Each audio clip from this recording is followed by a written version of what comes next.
Running is a method of terrestrial locomotion allowing humans and other animals to move rapidly on foot. Running is a type of gait characterized by an aerial phase in which all feet are above the ground. This is in contrast to walking, where one foot is always in contact with the ground. The legs are kept mostly straight and the center of gravity vaults over the stance legs in an inverted pendulum fashion. A characteristic feature of a running body from the viewpoint of spring mass mechanics is that changes in kinetic and potential energy within a stride occur simultaneously, with energy storage accomplished by springy tendons and passive muscle elasticity. The term running can refer to any of a variety of speeds ranging from jogging to sprinting. It is assumed that the ancestors of mankind developed the ability to run for long distances about 2.6 million years ago, probably in order to hunt animals.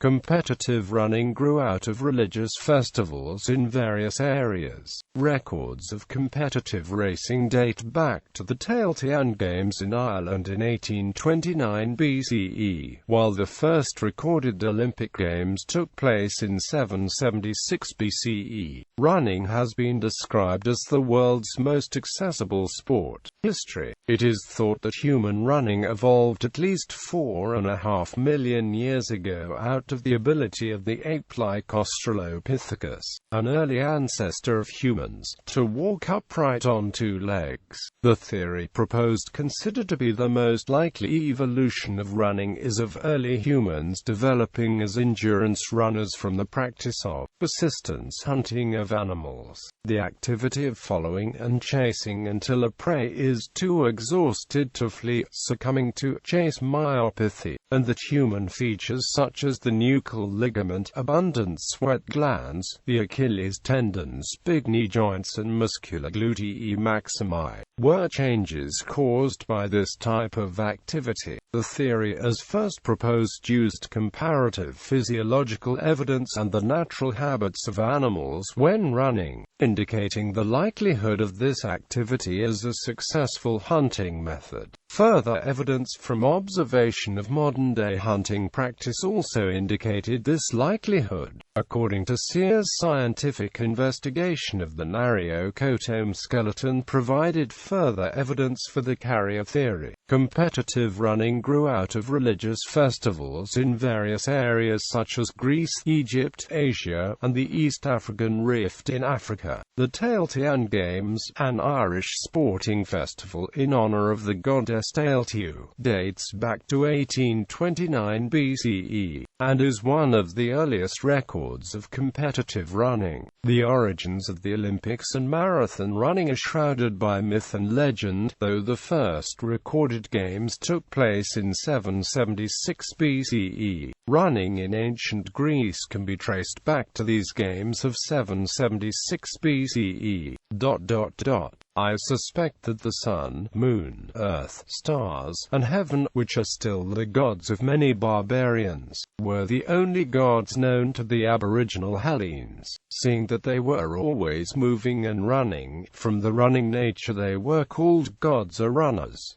Running kinematic description. Running gait can be divided into two phases in regard to the lower extremity, stance and swing. These can be further divided into absorption, propulsion, initial swing and terminal swing. Due to the continuous nature of running gait, no certain point is assumed to be the beginning. However, for simplicity it will be assumed that absorption and foot strike mark the beginning of the running cycle in a body already in motion. Foot strike occurs when a plantar portion of the foot makes the initial contact with the ground. Common foot strike types include forefoot, midfoot and heel strike types. These are characterized by initial contact of the ball of the foot, ball and heel of the foot simultaneously, and heel of the foot respectively. During this time the hip joint is undergoing extension from being in maximal flexion from the previous swing phase. phase. For proper force absorption, the knee joint should be flexed upon foot strike and the ankle should be slightly in front of the body. Foot strike begins the absorption phase as forces from initial contact are attenuated throughout the lower extremity. Absorption of forces continues as the body moves from foot strike to midstance due to vertical propulsion from the toe off during a previous gait cycle. Midstance.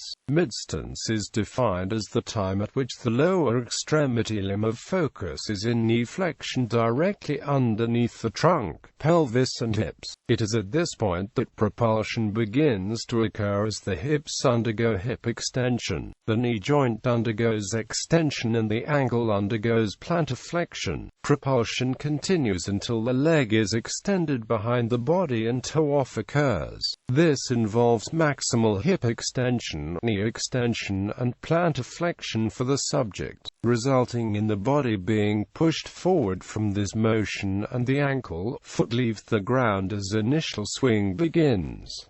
Propulsion phase. Most recent research, particularly regarding the foot strike debate, has focused solely on the absorption phases for injury identification and prevention purposes. The propulsion phase of running involves the movement beginning at midstance until toe. From a full stride length model, however, components of the terminal swing and foot strike can aid in propulsion. Setup for propulsion begins at the end of terminal swing as the hip joint flexes, creating the maximal range of motion for the hip extensors to accelerate through and produce force. As the hip extensors change from reciprocatory inhibitors to primary muscle movers, the lower extremity is brought back toward the ground, although aided greatly by the stretch reflex and gravity.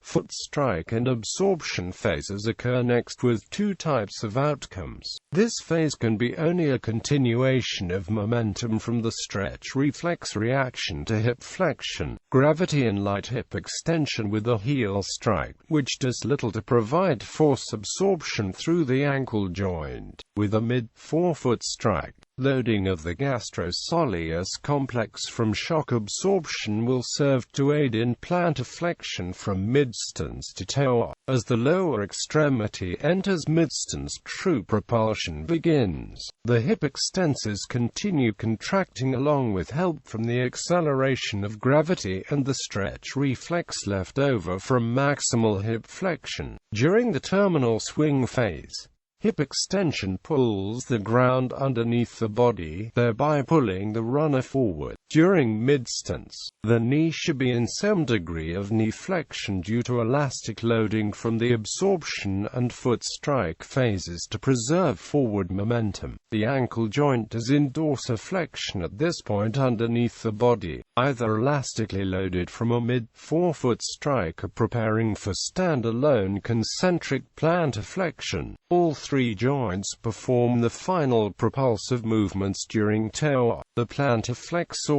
plantarflex, pushing off from the ground and returning from dorsiflexion in midstance. This can either occur by releasing the elastic load from an earlier mid-forefoot strike or concentrically contracting from a heel strike. With a forefoot strike, both the ankle and knee joints will release the stored elastic energy from the foot strike absorption phase. The quadriceps group knee extensors go into full knee extension, pushing the body off of the ground. At the same time, the knee flexors and stretch reflex pull the knee back into flexion, adding to a pulling motion on the ground and beginning the initial swing phase. The hip extensors extend to maximum, adding the forces pulling and pushing off of the ground. The movement and momentum generated by the hip extensors also contributes to knee flexion and the beginning of the initial swing phase.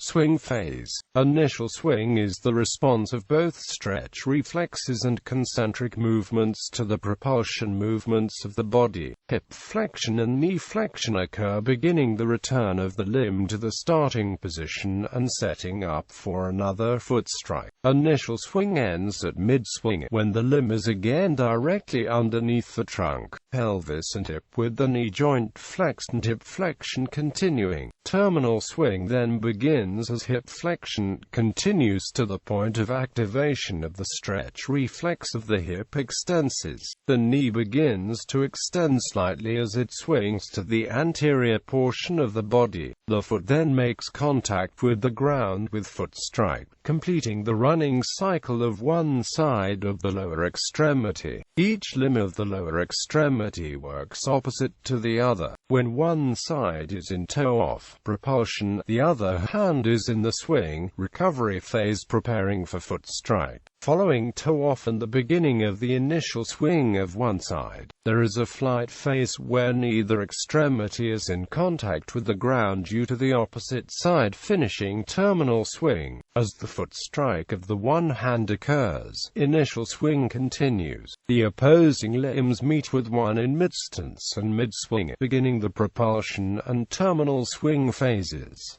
Upper extremity function. Upper extremity function serves mainly in providing balance in conjunction with the opposing side of the lower extremity. The movement of each leg is paired with the opposite arm, which serves to counterbalance the body, particularly during the stance phase. The arms move most effectively with the elbow joint at an approximately 90 degrees or less. The hands swinging from the hips up to mid-chest level with the opposite leg. The humerus moving from being parallel with the trunk to approximately 45 degrees shoulder extension and with as little movement in the transverse plane as possible. The trunk also rotates in conjunction with arm swing. It mainly serves as a balance point from which the limbs are anchored. Thus, trunk motion should remain mostly stable with little motion except for slight rotation, as excessive movement would contribute to transverse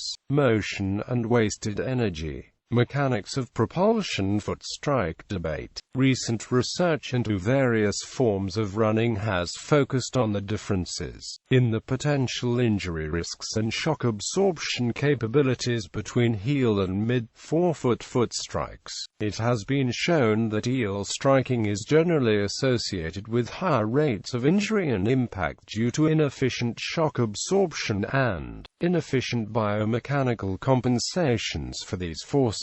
This is due to forces from a heel strike traveling through bones for shock absorption rather than being absorbed by muscles. Since bones cannot disperse forces easily, the force is transmitted to other parts of the body, including ligaments, joints and bones in the rest of the lower extremity all the way up to the lower back. This causes the body to use abnormal compensatory motions in an attempt to avoid serious bone injuries. These compensations include internal rotation of the tibia, knee and hip joints. Excessive amounts of compensation over time have been linked to higher risk of injuries in those joints as well as the muscles involved in those motions. Conversely, a mid-forefoot strike has been associated with greater efficiency and lower injury risk due to the triceps surae being used as a lever system to absorb forces with the muscles eccentrically rather than through the bone. Landing with a mid-forefoot strike has also been shown to not only properly attenuate shock but allows the triceps surae to aid in propulsion via reflexive plantar flexion after stretching to absorb ground contact forces. Thus, a mid-forefoot strike may aid in propulsion. However, even among elite athletes there are variations in self-selected foot strike types. This is especially true in longer distance events, where there is a prevalence of heel strikers. There does tend, however, to be a greater percentage of mid-forefoot striking runners in the elite fields, particularly in the faster races, and the winning individuals or groups. While one could attribute the faster speeds of elite runners compared to recreational runners with similar foot strikes to physiological differences, the hip and joints have been left out of the equation for proper propulsion. This brings up the question as to how heel-striking elite distance runners are able to keep up such high paces with a supposedly inefficient and injurious foot strike technique. stride length, hip and knee function. Biomechanical factors associated with elite runners include increased hip function, use and stride length over recreational runners. An increase in running speeds causes increased ground reaction forces, and elite distance runners must compensate for this to maintain the pace over long distances. These forces are attenuated through increased stride length via increased hip flexion and extension through decreased ground contact time and more force being used in propulsion.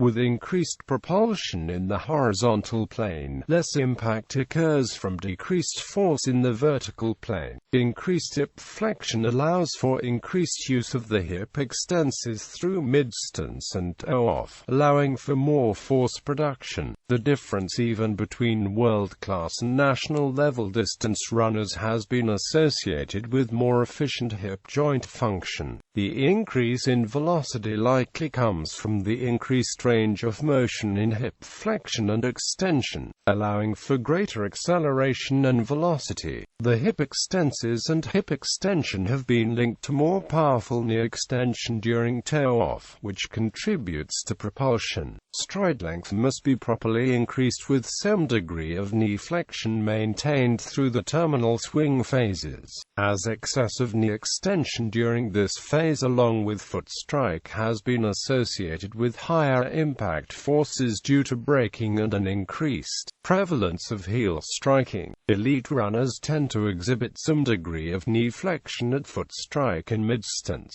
which first serves to eccentrically absorb impact forces in the quadriceps muscle group. Secondly, it allows for the knee joint to concentrically contract and provides major aid in propulsion during toe-off, as the quadriceps group is capable of produce large amounts of force. Recreational runners have been shown to increase stride length through increased knee extension rather than increased hip flexion as exhibited by elite runners, which serves instead to provide an intense braking motion with each step and decrease the rate and efficiency of knee extension during toe-off, slowing down speed. Knee extension, however, contributes to additional stride length and propulsion during toe-off and is seen more frequently in elite runners as well. Elements of good running technique: upright posture and a slight forward lean. Leaning forward places a runner's center of mass on the front part of the foot, which avoids landing on the heel and facilitates the use of the spring mechanism of the foot. It also makes it easier for the runner to avoid landing the foot in front of the center of mass and the resultant braking effect. While upright posture is essential, a runner should maintain a relaxed frame and use his core to keep posture upright and stable. This helps prevent injury as long as the body is neither rigid nor tense. The most common running mistakes are tilting the chin up and scrunching shoulders.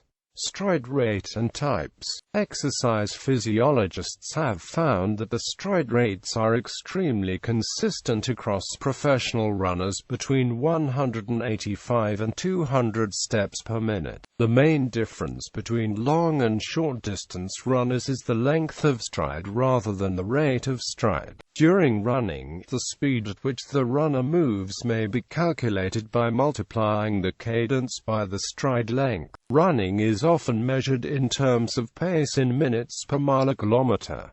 Fast stride rates coincide with the rate one pumps one's arms. The faster one's arms move up and down, parallel with the body, the faster the rate of stride. Different types of stride are necessary for different types of running. When sprinting, runners stay on their toes, bringing their legs up, using shorter and faster strides. Long-distance runners tend to have more relaxed strides that vary.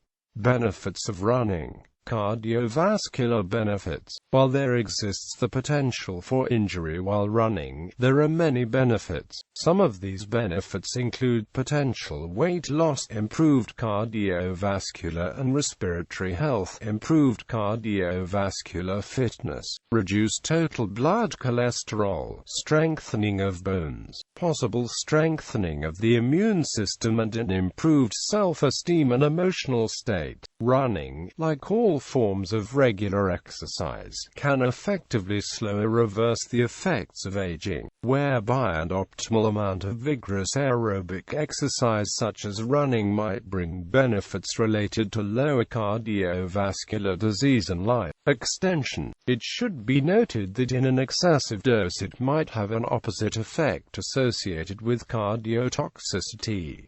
Weight loss benefits. Running can assist people in losing weight, staying in shape and improving body composition. Research suggests that for the person of average weight, they will burn approximately 100 calories per mile they run. Running increases your metabolism even after you have finished running. You will continue to burn an increased level of calories for a short time after the run. Different speeds and distances are appropriate for different individual health and fitness levels. For new runners, it takes time to get into shape. The key is consistency and a slow increase in speed and distance.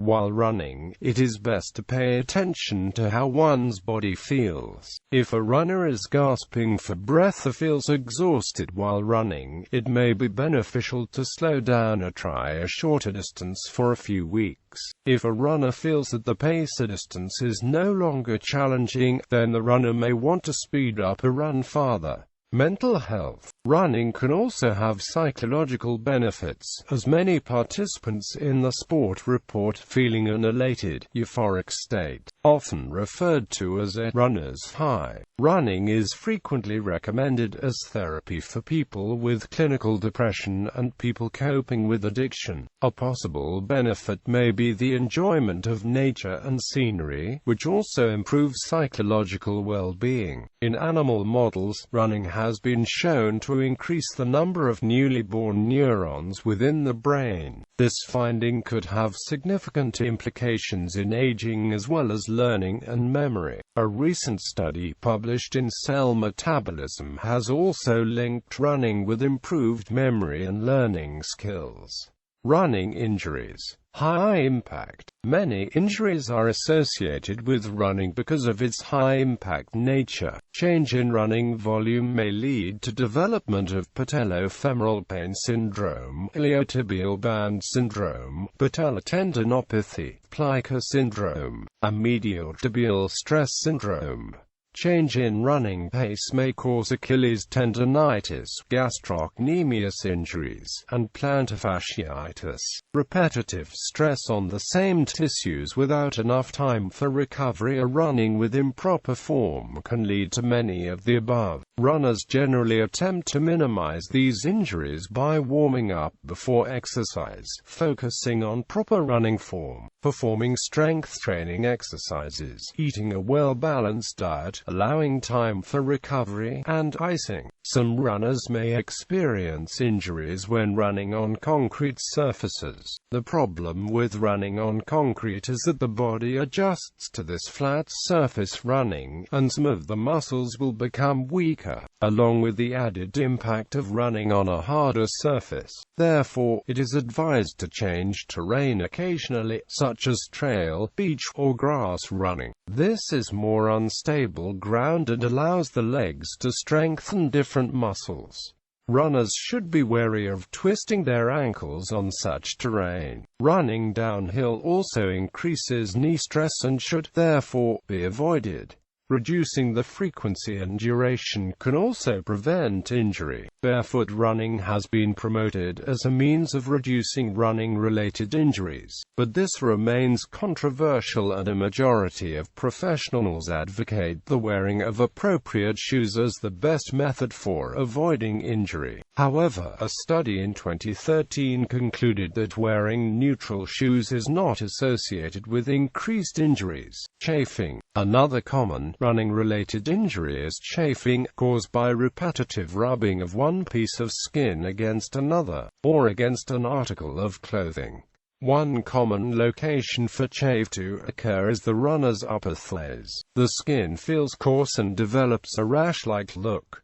A variety of deodorants and special anti-chafing creams are available to treat such problems. Chafe is also likely to occur on the nipple. There are a variety of home remedies that runners use to deal with chafing while running, such as band-aids and using grease to reduce friction. Prevention is key, which is why form-fitting cloths are important.